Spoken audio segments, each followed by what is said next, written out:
Good morning, Ken. It's still an active scene here in South Sacramento. Police still looking for details after last night's shooting. This wind is pushing the fire southeast tonight as farmers scramble to save their animals before it gets too dark. 18 complaints include making sexually explicit jokes, discussing illegal sex acts, inappropriate touching, and using state computers to access X-rated sites. A Pennsylvania man is charged with 29 federal crimes, including weapons offenses and hate crimes, after police say he walked into a synagogue in Pittsburgh and started shooting. This started off earlier this evening, about 3 hours ago, with 200 people here chanting very peacefully. Now this has taken a turn as police officers stand in their riot gear, people throwing things at the police officers. This whole area shut down. The city went on to say the water supply for this development south of 50 will not impact the water supply for customers here on the north side of 50. Macy, we learned several more disturbing details today about this case. What are police saying? Well, as you heard from what the sheriff said earlier, the details are very limited, especially on these two suspects. He only said they spoke Spanish. They were two Hispanic women, but they tried to conceal their identities as much as they could. Macy?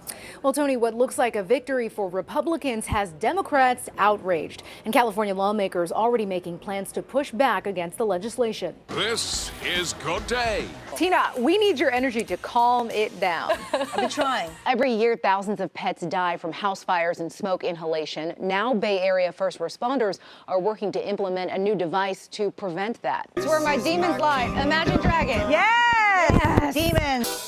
Don't be so quick to walk away. Come on and dance with me. This is my favorite time of the day. This brings back the memories. Reading police say 9 people are missing as the Carr fire continues to turn this area upside down. Ed Bledsoe says 3 of them are the center of his world. The last phone call he got was from a 5-year-old saying, "Grandpa, you need to come home." I want God to help me out. Help me get them. The man under the black hat and suspenders puts on a brave face amidst the chaos. Yeah, I was with them, and But Ed Bledsoe is torn apart, not knowing the whereabouts of his wife Melody or great-grandchildren Emily and James Jr. we don't know where they went. He says he left the house to run a quick errand. The fire's still 8 miles from his home. Called and said, "Grandpa, you need to come. The fire's coming at our house now." Fickle winds stirred up the flames, throwing fire in different directions. At one point, these flames jumped from one side of the Sacramento River to the other side, covering the water in debris and ash. So that's the worrisome thing, is that where do you go that's safe? Shopping centers in town deserted, while locals like Martin Clark are at home trying to protect their properties. Check it every once in a while and take a look to see if I can see anything active going on. Meanwhile, Bledsoe continues his frantic search. So you and your wife have been taking care of these children for how long? Their whole life. He says cadaver dogs found nothing near his now burned down home, and he's hoping that's a sign his loved ones are still alive. I just can't see how I can go without them. Somebody has to know where they're at. Back in the 1970s, Stockton Police Department created a task force. They were trying to gather details about who this East Area rapist was. Well, today, decades later, the detectives were finally able to call those victims and let them know that their suspected attacker is behind bars. It was a day I had wished for over 40 years. Bob and Gay Hardwick relieved to hear the East Area rapist is behind bars. I try to forget the date. I don't think about it. But the events on that horrific night in March 1978 have never left her mind. He put a gun to my husband's head and said if I didn't tie him up and tie him up tightly, that he would kill him. The young couple had just gone to sleep in their Stockton home after a Friday night out on the town. But around 11:30, they were woken up by a bright light and a mean voice and someone threatening to kill us both. After Hardwick tied up her husband, the attacker tied her up, took her to another room and raped her. We were both terrified.